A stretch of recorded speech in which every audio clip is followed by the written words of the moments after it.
Hello viewers, আসসালামু আলাইকুম। আশা করি সবাই ভালো আছেন। এই যে একটা সময় যাচ্ছে শীতকাল, এবার কিন্তু অনেক বেশি শীত লাগছে, কেন জানি না। এতদিন বলতাম শীত আসে না কেন আসে না কেন, এখন শীত যায় না কেন যায় না কেন। এই তো এত শীত দিয়েও কিন্তু কিছু করার নেই, বাচ্চাদেরকে স্কুলে পাঠাতেই হয়। এই তো সাহি সকাল সকাল উঠে রেডি বাইরে যাওয়ার জন্য, স্কুলে যাওয়ার জন্য। সেই সাথে তাসিনও এই শীতকাল দিয়ে ভাইয়ের সাথে স্কুলে যেতে যেতে তার লেগে গেছে ঠান্ডা। এই তো তার শীতকালে দুই সাথী নিয়ে এসে বসে আছে।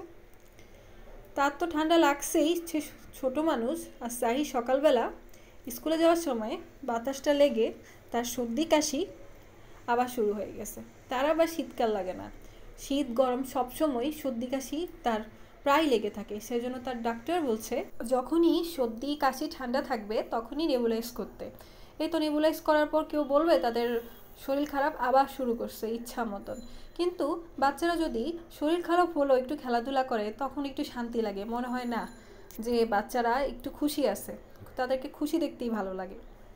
আমি আবার সবসময় যা পারি টুকটাক ভিডিও করে রাখি, কেননা এগুলাই তো স্মৃতি হয়ে থাকবে। তারা যখন বড় হয়ে যাবে এগুলো দেখবে।